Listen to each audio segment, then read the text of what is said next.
Bien, hoy vamos a hablar, por ahí pusimos una imagen también, creo que tengo una imagen del tema de hoy. Hoy vamos hablando de un tema que nos va a animar a salir de algo. Le hemos llamado hoy dueños del mundo, cuando el ego te sabotea.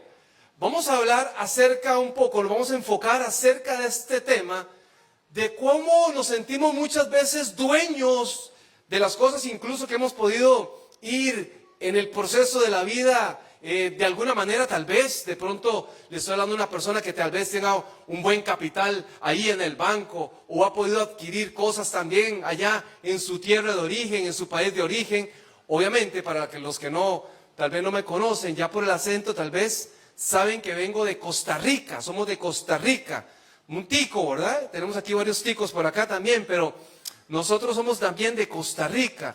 Y tal vez usted diga, yo me compré ya una finquita, le decimos allá, en Costa Rica, ya tengo mi propiedad, tengo mis vehículos. Bueno, vamos hablando acerca del tema del ego, de cómo el ego de alguna manera nos puede afectar. Y vamos a pedirle a nuestro Padre Celestial que nos permita de verdad conectarnos con ese mensaje. Ese es un mensaje que Dios tiene para todos los que estamos aquí. Así que no diga, mire qué bueno porque eso va a ser para mi esposa. No. Y usted no diga tal vez, tenía que venir tal hermano que se cree el dueño de la iglesia. No. Es un mensaje que Dios quiere hablarle a usted. Así que vamos a pedirle a nuestro Dios que nos permita de alguna manera estar atentos. ¿Ok? Yo sé que a veces los niveles de atención han ido ya ahora disminuyendo. El tema de las redes sociales tiene un impacto poderoso en esto. Ahora la tecnología ha intentado de ir reduciendo los niveles de atención del ser humano. ¿Saben cuánto es ahora a lo que se está apuntando para que un ser humano esté capturado con algo que le interesa? 90 segundos. ¿Cuánto dura un reel en una red social? ¿En Instagram? ¿En Facebook? 90 segundos. Es lo que dura. 90 segundos nos atrapa. Ya después de eso nos sentimos incómodos. Así que hay mucha gente que tal vez se siente hoy aquí y ya está pensando cuánto va a durar, hermano, ¿verdad? Y ya tenemos que irnos, ya tenemos que ir a comer, ya tenemos que salir corriendo a la iglesia. Así que vamos a pedirle a nuestro Padre Celestial que nos permita de verdad conectarnos con ese mensaje y que podamos disfrutar lo que Él tiene para nosotros al estudiar su palabra. Querido Dios, nuevamente te agradecemos por la oportunidad que nos da, Señor, de estudiar tu palabra. Señor, no somos dignos, Señor, pero tú nos invitas, Señor, porque eso nos trae crecimiento. Permite que en esta hora podamos conectarnos con las verdades que tú tienes para nosotros. Que entendamos que es un mensaje para mí, Señor, que tú nos estás hablando, que tú nos estás haciendo reflexionar. Permite, Señor, que podamos abrir nuestro corazón, nuestra mente, para que tú puedas trabajar. Lo pedimos en el nombre de tu Hijo amado Cristo Jesús. Amén. Amén. Cuando finalizaba más o menos la era de los 80s y comenzaba la era de los 90s, posiblemente aquí hay mucha gente que va a compartir eso conmigo. Yo recuerdo, por ejemplo, en mi país, en Costa Rica, que allí se puso de moda el estar practicando o viendo algunos deportes. Por ejemplo, yo crecí en la época de los 80s, para los que les gusta el soccer, ¿no? El fútbol. Yo recuerdo, por ejemplo, ver a Argentina jugando Maradona, Canilla, y uno decía, ¿qué equipo de Argentina de fútbol, no?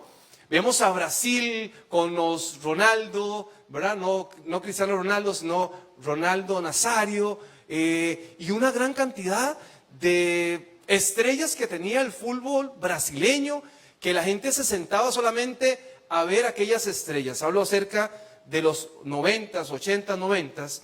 Yo recuerdo que se comenzó a poner de moda también incluso el béisbol en Costa Rica. En Costa Rica, la gente viendo béisbol. Bueno, para esas épocas, yo incluso recuerdo cuando yo estaba en el colegio, que comenzaron a vender unos cascos, ¿verdad? Obviamente eran imitación, posiblemente venían de China porque se caían y se despedazaban. Eran supuestamente los cascos que utilizaban los beisbolistas, ¿verdad? Entonces los muchachos que estamos practicando béisbol, que nunca lo habíamos hecho, ni siquiera conocíamos las reglas del béisbol, pero se transmitía béisbol y la gente comenzaba a comprar productos relacionados al béisbol. Muchos jóvenes veían el béisbol. Después comenzaron a practicarse otros deportes, por ejemplo, la NBA. ¡Wow! Ver la NBA en la época de los 80, 90, eso era algo extraordinario, ¿cierto? Vimos nosotros, aquellos que hoy los muchachos tal vez lo conozcan en referencia por la marca de alguna ropa, ¿no? Hablo, por ejemplo, de Michael Jordan, ¿verdad? Pero en aquel entonces, cuando usted veía basquetbol, posiblemente usted decía, ¡wow! Scottie Pippen jugando en los Bulls de Chicago. Y usted decía también Larry Bird, ¿verdad? Jugando. Y se comienza a hablar de personajes que practicaban aquel deporte que posiblemente tal vez hoy no son tan reconocidos, tan admirados como en aquel entonces. Hablamos de ¿de cuál más? De Karim Abdul-Jabbar, ¿verdad? Si le pregunto aquí a algunos de los muchachos, se lo saben de memoria, algunos de los adultos. Y la gente seguía o era fanática a ciertos deportes por ciertos deportistas. Y recuerdo que aproximadamente por allí, en la época de los 80s o en la era de los 80s, comienza a surgir también otro deporte que tal vez no era de gran impacto, pero comenzó a revolucionar por un deportista. Y hablo de un joven que nació acá en New York, en Brooklyn. Un joven que tenía problemas de conducta, un hombre que había crecido en la pobreza. Me refiero a un deportista, a un boxeador. Y yo recuerdo que para mi época todos queríamos ser ese boxeador. Todos queríamos ser ese boxeador. ¿Cómo se llama? Mike Tyson. ¿Lo recuerdan algunos? Posiblemente los más jóvenes posiblemente lo vieron ahorita en una pelea que tuvo con un youtuber, ¿verdad? Que se hizo muy famosa contra Mike Tyson. Pero en aquel entonces, ¿se imaginan ustedes a Mike Tyson, un hombre que estaba llamado a iba a revolucionar el boxeo, iba a ser reconocido como el deportista en ese campo, el más reconocido? Es más, a los 20 años de edad, ya este joven, Mike Tyson, que había sido rescatado, lo tenían incluso en una prisión para jóvenes, ahí le vieron el talento. Y lo rescataron y lo pusieron a practicar el deporte. Dijeron, este hombre tiene pasta para ser un gran deportista. A los 20 años de edad ya este hombre se había consolidado en el campeón mundial de los pesos pesados. ¿Se imaginan ustedes? 20 años de edad. Y hacían una proyección. Este hombre iba a ser el número 1 en este deporte. Y así fue por mucho tiempo. Pero la vida de este hombre fue marcada por una gran cantidad de sucesos. Por ejemplo, en el año 1990, la gente recuerda una derrota que tuvo este hombre, simplemente por su falta de humildad. Peleó en aquel entonces se llamaba James Buster Douglas. Este hombre era otro boxeador. Y todos decían que Mike Tyson iba a vencer a este hombre muy fácil. ¿Saben ustedes cuál fue el problema de Mike Tyson? Que no se preparó, que no tuvo la disciplina en ese momento para poder entrenar y llegó a tener aquella pelea sin prepararse, sin entrenar. Así que obtuvo una derrota. Pero también su vida personal se vio marcada. En el año 92 ya comenzó a sonar que este hombre había abusado sexualmente e incluso estuvo hasta 3 años en prisión. Después de salir de prisión, posiblemente tal vez recordamos uno tal vez de los sucesos que marcó más la vida de este hombre. Una pelea en el año 97. ¿Lo recuerdan con quién fue? Exactamente, con Holyfield. Ese día, en esa pelea en el año 97, Mike Tyson estaba luchando con este hombre que también era un peso pesado. ¿Y saben qué ocurrió? Mike Tyson estaba peleando y sabía que estaba perdiendo la pelea. Gracias. ¿Saben qué hizo? En un momento, y ustedes pueden revisar ahí algún video en YouTube, ustedes se pueden dar cuenta, Mike Tyson está peleando con este hombre, con Holyfield, y está perdiendo y sabe que va a perder la pelea. Y no pudo aceptar que ahora el nuevo campeón iba a ser otra persona. Él creía que iba a ser el campeón eterno de los pesos pesados. Y cuando estaba peleando, en un momento se ve un video, yo recuerdo, Yo lo recuerdo como que si fuera ayer, Bertín. Recuerdo porque yo estaba viendo la pelea. Recuerdo que estaba viendo la pelea. Se acerca Mike Tyson, se le acerca aquel hombre y le mordió la oreja. Se la mordió. No solamente la mordió. En el video se ve donde Mike Tyson escupe en el piso el pedacito de oreja. Oigan, vean lo que pasó con aquel hombre. No pudo manejar la frustración de que ya no iba a ser el número uno. Su orgullo se vio amenazado. Y aquí podríamos hablar acerca de la vida de este hombre una gran cantidad de cosas. Cuatro cosas podríamos aprender. Número uno, el orgullo te hace sentir invencible. ¿Cuántas veces nosotros el orgullo, el hecho que creemos de que tenemos ciertas cosas, de que podemos manejar o mantener ciertos estatus económico tal vez, algún tipo de reconocimiento, algunos posiblemente tal vez llegan a algún lugar y sienten que todo el mundo los tiene que conocer, que todo el mundo les tiene que dar reconocimiento? Siéntense aquí, que esa es la silla principal, el VIP, y cuando no lo hacen se sienten frustrados. El orgullo te hace sentir invencible. Él creía que nadie lo podía vencer.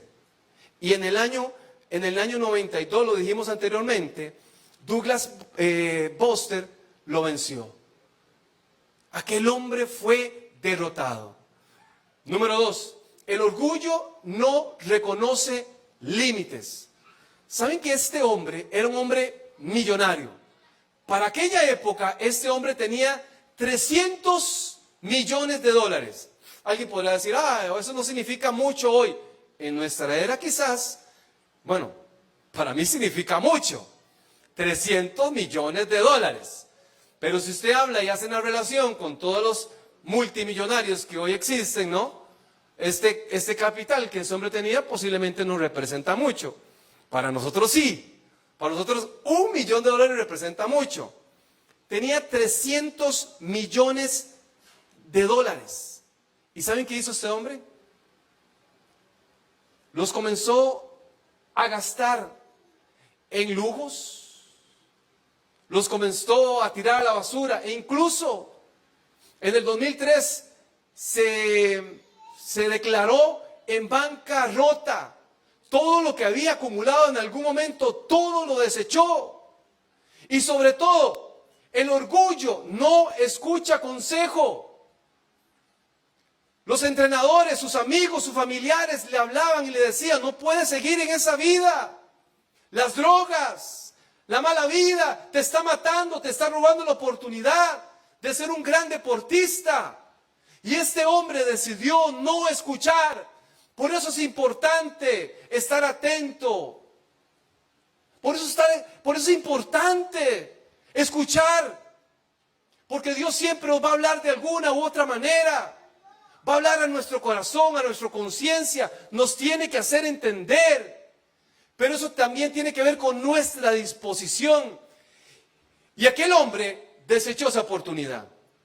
Por eso la palabra del Señor en Proverbios, el capítulo 16, versículo 18, dice que antes del quebrantamiento es la soberbia. Y antes de la caída, la altivez de espíritu. Mire, dice la palabra, que el que esté firme, tenga cuidado. Mire que el que cree que no va a caer, tenga cuidado. Mira que el que cree que tiene todo bajo control, tenga cuidado. Porque allí es donde la altivez, la soberbia, comienza a reinar en el corazón del ser humano. E incluso Romanos el capítulo 12, versículo 13, dice que nadie tenga un concepto de sí más alto del que debe de tener. Y noten lo que dice la palabra, sino más bien piense en sí mismo con moderación. Ninguno tenga más alto un concepto de sí mismo. O sea, no nos creamos más de lo que somos. Obviamente, no nos menospreciemos, pero seamos moderados. El texto bíblico dice que pensemos de nosotros mismos con moderación. Porque no somos más valiosos que nadie. Un título académico no me hace más valioso que nadie. Una cuenta en un banco no me hace más valioso que nadie. Una nacionalidad no me hace más valioso, más importante que nadie. Todos somos iguales. Y aquí es donde comienza ahora sí nuestra cognición a entrar en problemas. ¿Cómo que todos somos iguales? ¿Será que todos somos iguales? Me gusta mucho, por ejemplo, en la psicología social, hay un concepto que se utiliza mucho en psicología social. Se llama la autoestima contingente. ¿Saben qué tiene que ver con la autoestima contingente? Es cuando la persona cree que la autoestima vale por lo que tiene, por lo que ha conseguido. O sea, cree que esos factores externos que en algún momento ha podido lograr, como la fama, como el dinero, como las cosas sociales, son las que me proveen a mí de mantener una autoestima saludable. ¿Saben lo que pasa con esto? ¿Qué pasa cuando una persona quizás pierde su capital? Su valor disminuye, se sienten mal. Y todo tiene que ver con una relación cognitiva. Incluso hay otros conceptos psicológicos que ahorita lo vamos a ir aquí desarrollando. Pero cuando leemos, por ejemplo, el libro de Eclesiastés, vamos a tenernos por acá un momento. Salomón comienza a hablar en el libro de Eclesiastés. Y Salomón comienza, yo quiero invitarle para que usted busque conmigo, el libro de Eclesiastés. En el capítulo 1, versículo 1, dice la palabra del Señor. Salomón escribe palabras del predicador, hijo de David, rey de Jerusalén. Noten ustedes cómo comienza el texto bíblico. Capítulo 1, versículo 2 dice, vanidad de vanidades. Todo es vanidad. Todo es pasajero. Así lo reconocía Salomón. Salomón escribiendo aquel lugar, en un lugar cuyas condiciones eran hermosas, en un templo con mármol, adornado con grandes trozos de madera, donde él había invertido una gran cantidad de tiempo, de recursos, de gente para poder construirlo. En un momento de tranquilidad, Salomón comienza a hacer una reflexión. Y él dice, vanidad de vanidades. ¿Por qué comienza a escribir aquí? ¿Recuerden ustedes la vida de Salomón? Y cómo Salomón en el capítulo 2 dice en algún momento, engrandecí más que otras las obras, me edifiqué cosas, me planté viñas. Y aquí comienza Salomón a atribuirse una gran cantidad de cosas que había conseguido. Pero él se había dado cuenta que en eso no estaba la felicidad, que en eso no radicaba la felicidad del ser humano, que todo eso iba a pasar. Y eso es lo que tenemos que entender también de pronto, que todo lo que hemos podido conseguir en la vida, aquí quedará. Simplemente eso es para inflar el orgullo, muchas veces para muchas personas. Estamos en una sociedad donde mucha gente compite por lo que tiene, por lo que sabe, por lo que ha alcanzado. Estamos en la comunidad donde la gente se valora por sus bienes materiales. Y yo no sé si usted le ha pasado, pero tal vez cuando hablamos de ego, tenemos que entender que el ego, cierto ego es importante. Ahorita lo que estamos hablando es cuando una persona tiene su ego inflado, su orgullo inflado. Pero el ego es importante. Ahora, cuando competimos con lo que hemos alcanzado, cuando estamos en una dinámica social donde la gente tal vez se valora por lo que tiene, por su vehículo, por el año de su vehículo, por el teléfono que posee, por la ropa que viste, por la comodidad o la casa que ha comprado, que ha adquirido, por la escolaridad que le puede pagar a sus hijos. Y muchas veces la gente se llena de un orgullo vano y presuncioso, donde la gente muchas veces quiere mostrarle a los demás y vivimos de la apariencia.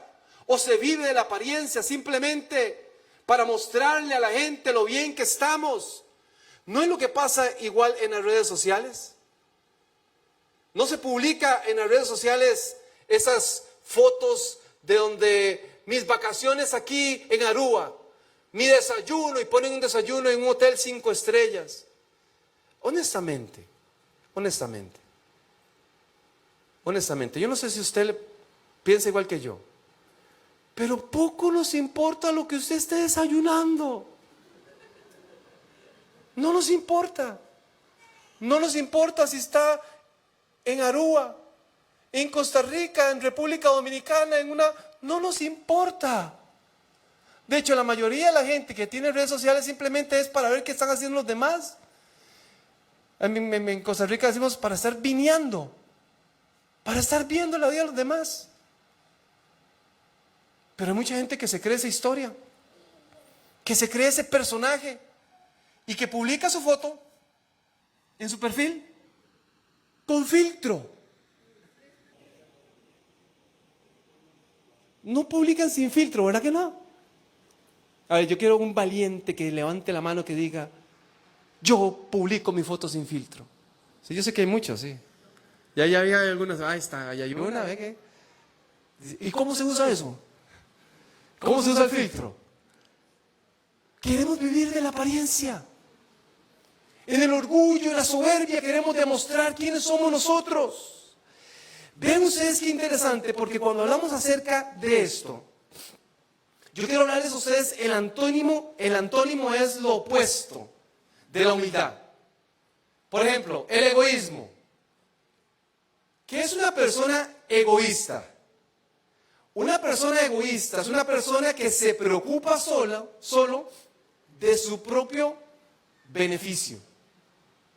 Oigan ustedes que es una persona egoísta. Es alguien que se preocupa solo de su propio beneficio. O sea, yo hago algo para mi propio beneficio. Si a mí no me beneficia, ¿para qué lo voy a hacer? No me interesa. Una persona ególatra. ¿Saben ustedes qué es una persona ególatra? Una persona ególatra, es una persona que se adora o venera su propio yo. Ególatra. Yo me adoro. Yo soy, ¿verdad? Yo soy el último vaso de agua del desierto. Lo más importante, yo soy ególatra. Me adoro, me venero a mí mismo. Una persona egocéntrica. Una persona egocéntrica cree que él es el centro de todo. Es una persona egocéntrica. Vaya viendo usted y posiblemente tal vez se va analizando y diciendo: mira, aquel, mira, la tiene, check. Aquel tiene aquella. Una persona egocéntrica es esa persona que cree que él es el centro del universo, que es lo más importante, que él es el sol del universo. Y sin mí esta iglesia no camina. Es una persona ególatra. Es una persona egocéntrica. Una persona con incluso lo que le llamamos psicología, una personalidad narcisista. ¿Saben ustedes qué es una personalidad narcisista? Una persona narcisista excesivamente enamorado de su propia imagen. Noten ustedes, excesivamente enamorado. ¿Se puede enamorar de su imagen? Claro. Se puede poner frente al espejo, no al espejo del gimnasio. No hagan nunca eso, muchachos. Los muchachos que están aquí, ¿verdad? Yo, muchachos que tienen una semana en el gimnasio y sin camisa, en el baño, sacándose fotos. No hagan eso. Hágalo en su casa, en el baño de su casa. O cómprese un espejo grande en su casa, hágalo ahí. Digo, no puedo hablar de las muchachas porque no sé si las mujeres lo hacen lo mismo. Algunas que van aquí al gimnasio, tal vez al final me puedan contar: ay, sí, Hugo, vieras en el baño de las mujeres, las fotos tomándose así de medio lado, haciendo trompita. Aquí en el gym. Una persona narcisista, pero hago otra vez la pausa para cerrar el comentario que les estaba diciendo anteriormente. Hágalo, sí. Véase en el espejo, arréglese usted cuando viene para la iglesia, diga: qué belleza de persona que vaya, que estoy viendo aquí.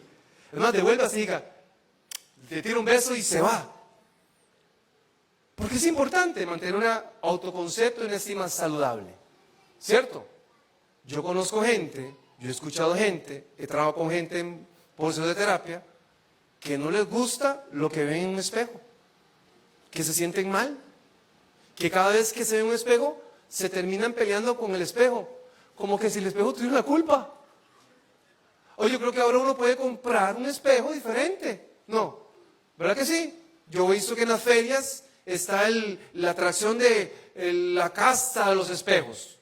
Y usted se acerca, ve un espejo donde usted se ve así, o donde uno se ve más delgado, cómprese, averígüese dónde estaba esa fábrica y se compra un espejo que se lo haga ver unos 10 libras menos.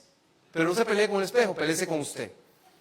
Una persona narcisista es esa, excesivamente enamorada de su propia imagen, de su belleza, de sus cualidades. Se excede. ¿Y qué es lo que le pasa a una persona narcisista? Una persona narcisista le cuesta relacionarse con los demás, porque se cree más valioso, porque ve a la gente por debajo del hombro, porque se cree el más importante, el más inteligente, el más capaz. Y Dios nos libre, de verdad.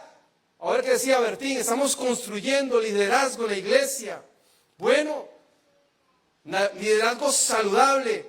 Una persona vanidosa busca constantemente la admiración por su apariencia o sus logros. Una persona vanidosa. Noten ustedes la definición. Es una persona que busca constantemente la admiración. O sea, no es por un tema personal, es para que los demás le admiren. Y se compra un vestido porque dice, qué bonita me veo con ese vestido. Llega a la iglesia con ese vestido, ¿verdad? Y llega y nadie le dice nada. ¿Cómo se sintió? Mal, ¿no? Tal vez no se hubiese sentido mal si usted lo hubiera comprado para usted. Pero como lo compró para mostrarlo a los demás, ahí es donde la gente se comienza a frustrar. Hay personas presuntuosas. Presume de cualidades o logros reales o incluso hasta imaginarios. Una persona presuntuosa es una persona que constantemente está presumiendo de lo que tiene, de lo que ha alcanzado, de lo que han alcanzado sus hijos, de lo que ha alcanzado su esposa, de lo que él ha podido alcanzar en la vida. Está constantemente presumiendo. Pero sobre todo tal vez podríamos hablar de una persona soberbia.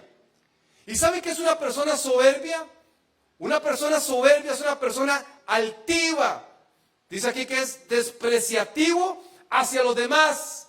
¿Conoce usted a alguien soberbio, altivo, que desprecia constantemente a los demás? ¿Que se cree superior? Noten ustedes todas aquellas características de lo que hemos estado hablando hoy que tienen relación con eso. Con creernos dueños de todo, con creernos los más importantes, con creernos de verdad que somos, que tenemos incluso, porque estaba pensando ahorita, algunas características de Dios, que somos omnipotentes, que todo lo podemos hacer. Y en la vida tenemos que volver a ver hacia adentro y decir, ¿estaré actuando de esta manera?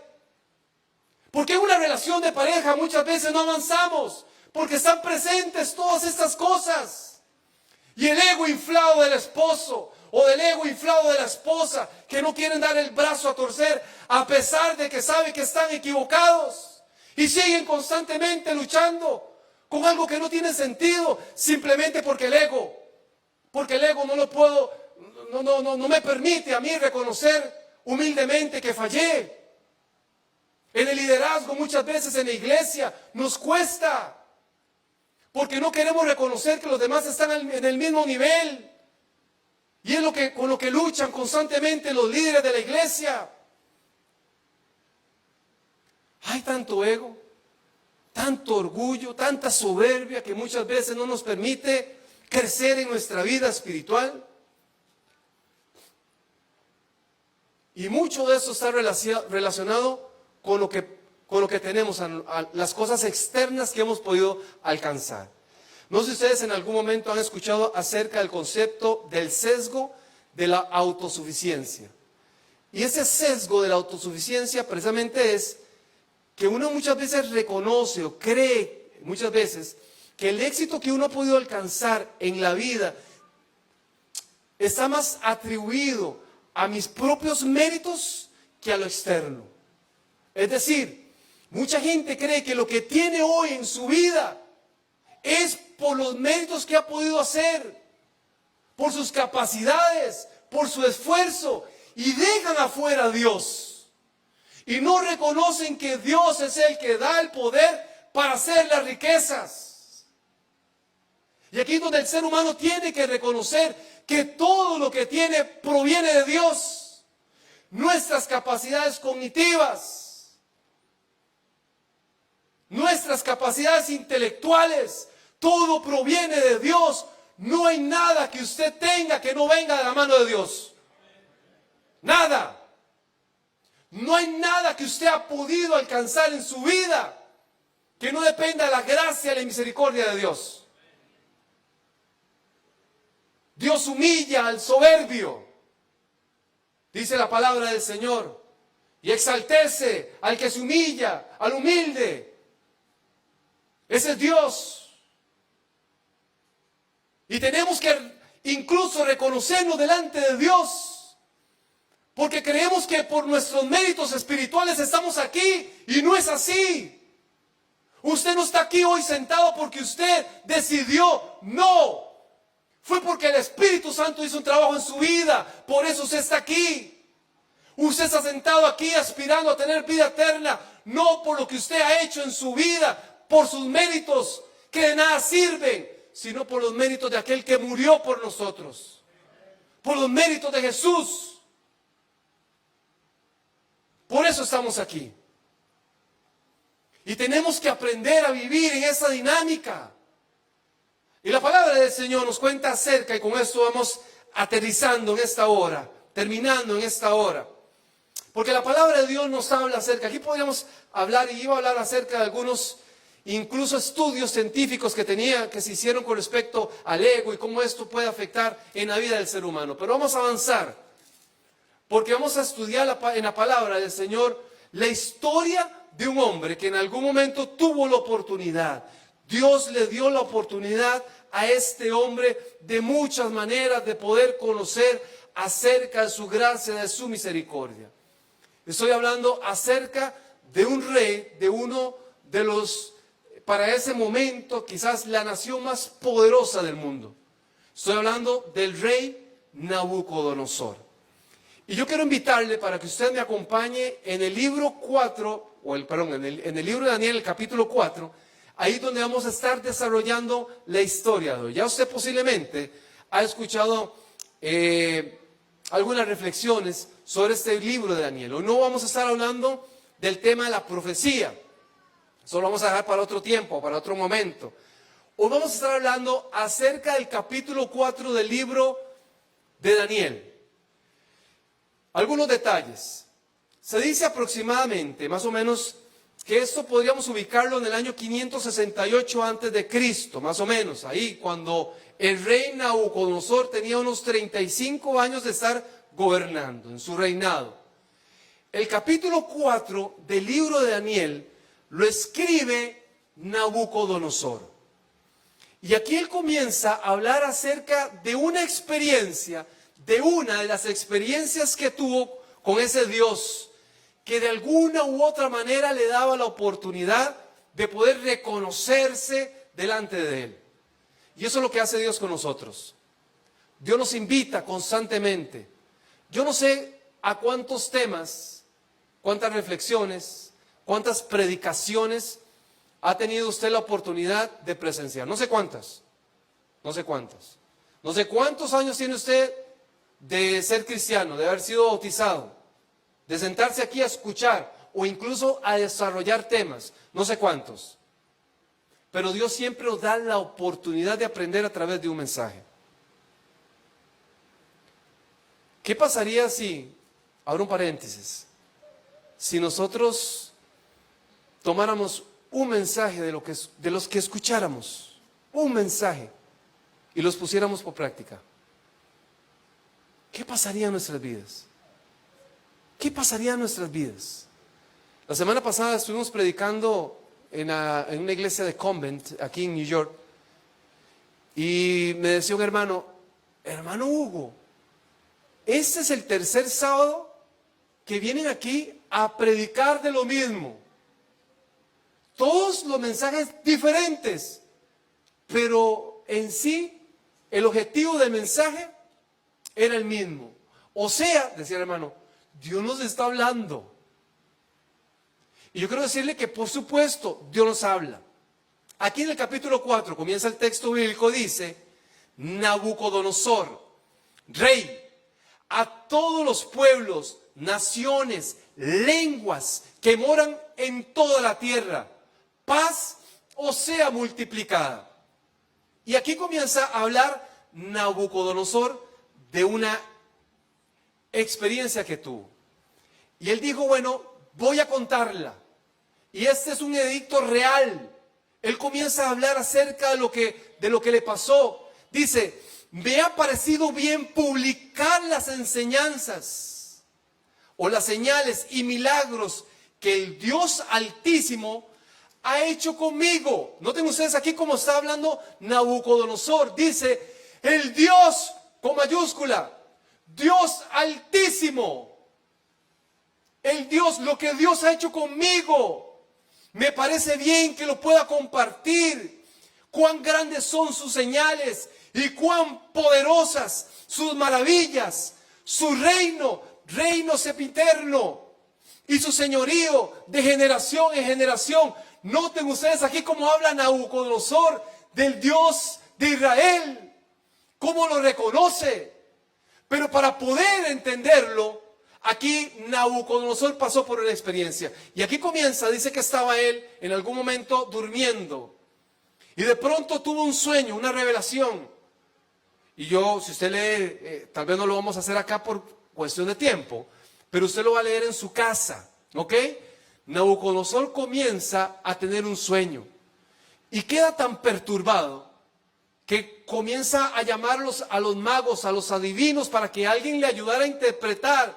Él soñó, dice que estaba durmiendo, cuando de pronto vio que crecía un árbol en el centro, grande, majestuoso, un árbol hermoso, con ramas, con hojas, con frutos, donde los pájaros, anidaban, vivían ahí, donde los animales ahí debajo del árbol también vivían. Y él estaba viendo aquel árbol majestuoso, frondoso, que crecía y se podía ver de cualquier lugar del mundo. Dice que de pronto vio que venía un mensajero y dio una señal, y que de pronto aquel árbol frondoso, se comenzó a arruinar. No sé si a ustedes les ha pasado en algún momento. Yo sé que a Bertín no, porque Bertín es un gran agricultor, ¿verdad? Lo que siembra todo le produce. Pero tal vez usted le ha sembrado algo y usted de pronto ve que lo que sembró se le comienzan a caer las hojitas. Y dice, ¿pero qué pasó? Si le eché bonito, si lo arreglé, si lo cuidé, si le hablé a la plantita. Bueno, aquel árbol frondoso comenzó a perder su vigor. Y comenzó a deshojarse. Parecía como que estaba ya a punto de llegar el invierno. Los frutos desaparecieron. Y aquel mensajero le dijo a las aves, a las bestias, que se fueran de aquel lugar. Es más, fue cortado y el hombre quedó perturbado, se lo puede leer. Y comenzó a llamar a aquellos hombres adivinos. Y nadie le podía dar la interpretación. Y que después de 7 tiempos nuevamente decía que iba a estar ahí, recibiendo el rocío del agua. Y quedó tan perturbado que comenzó a llamar a aquella gente que podía darle una interpretación, y nadie lo podía hacer. Pero dice el texto bíblico que Nabucodonosor no llamó a Daniel. Daniel se presentó en aquel lugar. ¿Recuerdan que antes él llamaba a Daniel? Y Nabucodonosor de hecho sabía que Daniel tenía, dice aquí el texto bíblico, él lo reconocía, el espíritu de los dioses, le decía. Él sí lo podía hacer. ¿Pero por qué no lo llamó? Porque Nabucodonosor sabía que algo estaba pasando, que algo iba a pasar. Y cuando el rey o Daniel se presentó frente al rey y el rey le contó el sueño, dice el texto bíblico que Daniel se asombró, posiblemente se perturbó. Y entonces el rey le dice, pero Daniel, cuéntame la interpretación, no importa, cuéntame la interpretación. ¿Qué pasó? Y Daniel le dijo, ay, mi señor, que este sueño sean para tus enemigos. Yo me imagino a Daniel hablándole a aquel rey. Quizá no sabía cómo decirle, ya tengo la interpretación, pero esto no suena bien. Y comienza a contarle, rey, ese árbol eres tú, ese poderío, y comienza a darle la interpretación. Y comienza a decirle, mire rey, esto te va a pasar. Tu reino va a ser quitado. Y por un periodo de 7 años. Pero luego posiblemente se va a restaurar. Y aquel hombre quedó con aquello en su corazón. Pero ¿qué pasó? ¿Qué pasó con la actitud de este rey? La historia no dice, porque no lo dice, la historia no dice que Nabucodonosor entonces clamó al Señor y le pidió misericordia. No, la vida de Nabucodonosor siguió igual.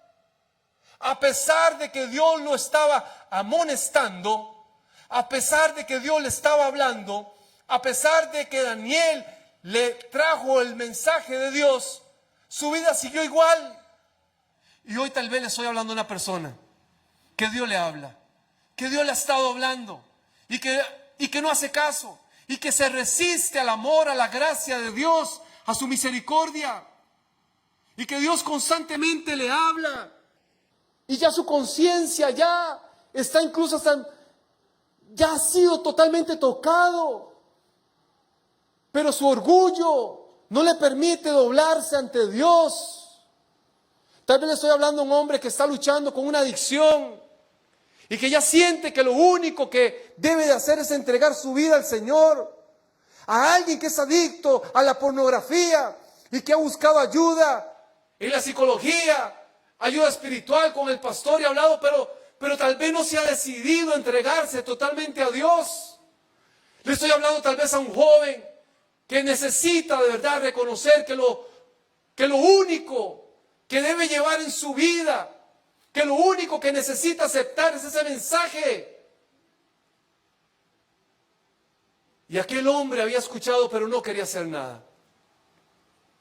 Y dice la palabra del Señor que al cabo de un año, Nabucodonosor estaba paseando por su templo, por su palacio, estaba caminando. Al cabo de un año, o sea, vean lo que dice la Biblia, un año había pasado desde el sueño hasta ese momento. Hasta ese momento había pasado un año. Y aquel hombre, dice el texto bíblico, que comenzó a mirar hacia todo lo que había construido, hacia aquella gran ciudad de Babilonia. ¿Se imaginan ustedes lo que había logrado? Allí posiblemente estaban los jardines colgantes de Babilonia, que es una de las maravillas antiguas, ¿no? Los jardines colgantes de Babilonia. Aquel templo que estaba construido con una enorme riqueza, decorado de una manera maravillosa, y comenzó a hablar y decir, es esta la gran Babilonia que yo he construido, con la fuerza de mi poder, con mi poder intelectual, con mi capacidad. Y dice la palabra del Señor que no había terminado aquel hombre de hablar cuando aquel sueño se cumplió en la vida de Nabucodonosor. ¿Y recuerdan ustedes lo que le pasó? Dice el texto bíblico que aquel hombre fue llevado ¿a dónde? ¿Dónde vivía ahora? ¿Lo recuerdan? ¿Sí lo han leído? ¿No lo han leído? Si está en la Biblia, ¿ya leyeron ese texto? Sí. Dice la palabra del Señor que entonces Nabucodonosor ahora vivía en el campo. Durante 7 años se comportó como una bestia del campo. Lo había perdido todo, su soberbia, su orgullo, su ego, incluso su amor hacia todo lo que había conquistado, todo. Había quedado a un lado ahora todo. Y estaba viviendo en el campo como una bestia. Dice el texto bíblico que el cabello, que sus uñas habían crecido. Y que era tratado como un animal. Y se alimentaba del zacate, decimos allá en Costa Rica. De la hierba, y comía. Algunos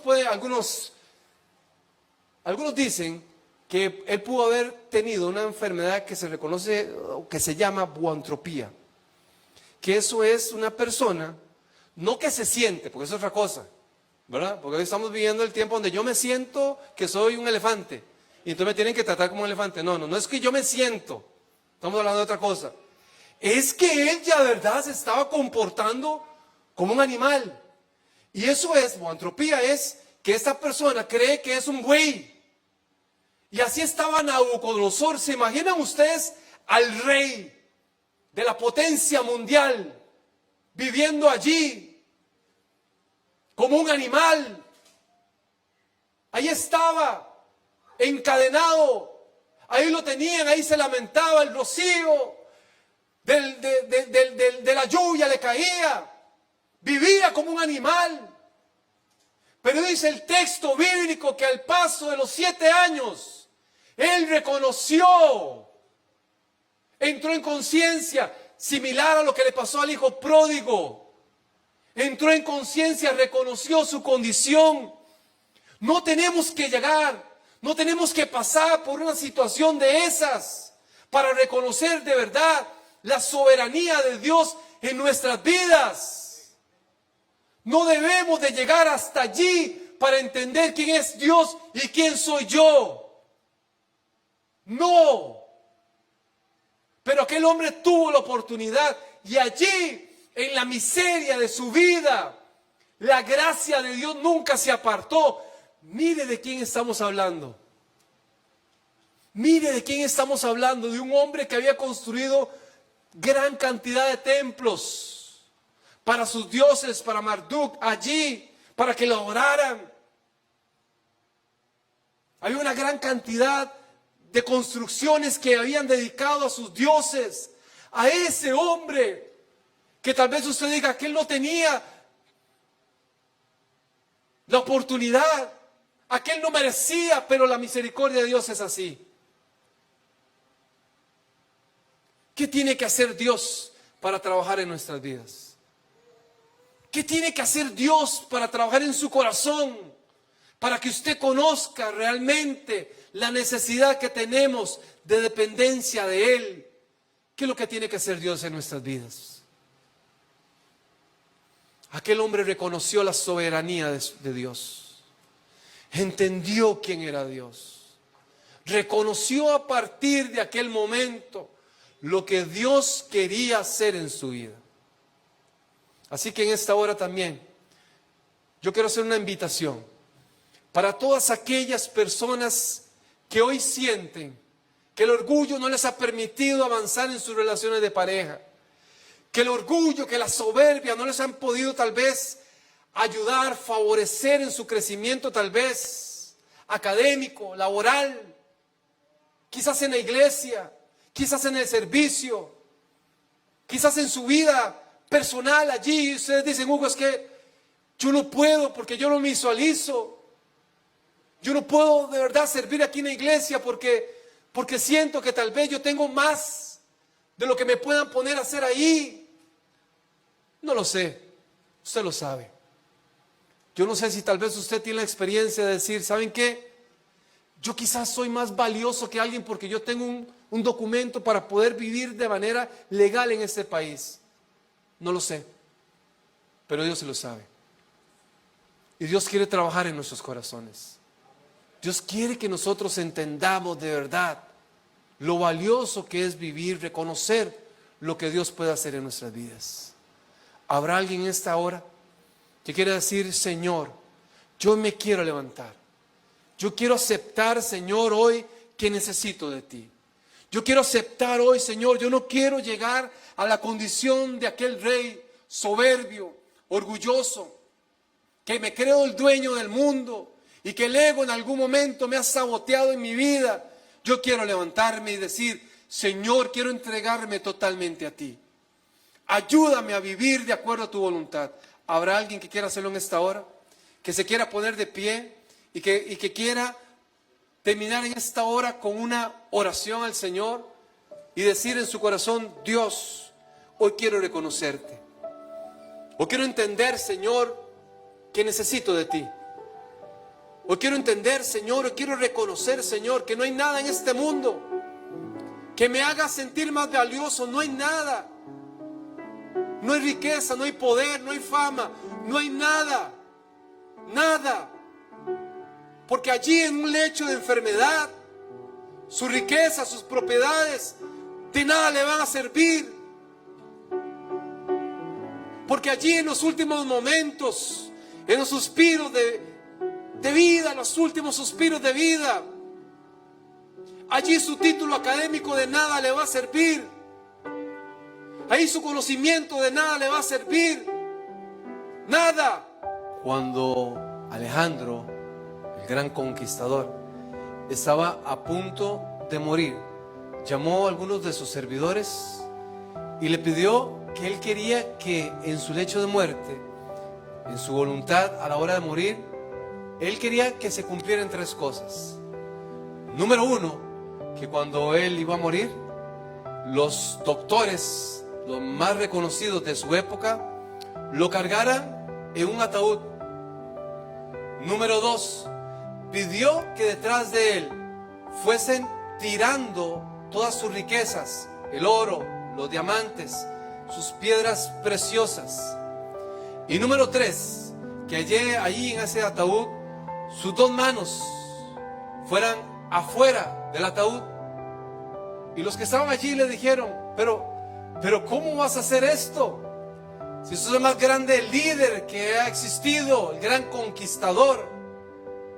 Y él le dijo: porque yo quiero que la gente entienda 3 cosas. Número 1, yo quiero que lleven mi ataúd aquellos doctores sabios en conocimiento, para que entiendan que ante la muerte no hay nada que se pueda hacer, ni el mejor de los médicos. Número 2, yo quiero que aquellas piedras preciosas, aquel oro que vayan tirando allí, que la gente entienda que nada nos podemos llevar. Todo lo que hemos podido conquistar, en el momento de la muerte aquí va a quedar. Y número 3, aquellas manos que van ahí afuera del ataúd, precisamente así como vine, con mis manos vacías, así también me iré. Estamos aquí de paso. Y nada de lo que tenemos nosotros nos hace más importantes ni más valiosos. La gracia, la misericordia de Dios es la que ha provisto, y eso tenemos que recordarlo. Vamos a orar y vamos a pedirle a nuestro Dios que nos dé la valentía de ser personas cada vez más semejantes a Él. Eterno Padre, te queremos agradecer nuevamente, Señor, porque nos has permitido escuchar tu palabra. Somos tan privilegiados, Señor, porque tú nos has bendecido. Has hablado en nuestros corazones, a nuestras conciencias. Una vez más, tu Espíritu Santo ha hecho la obra en nuestras vidas. Y queremos pedirte que en el nombre de Jesús puedas consolidar ese mensaje en nuestras vidas. Que podamos ser hacedores y no solamente oidores de tu palabra. Que esta iglesia pueda tener crecimiento, Señor. Que en mi vida espiritual pueda sentir cómo tú estás trabajando, Señor.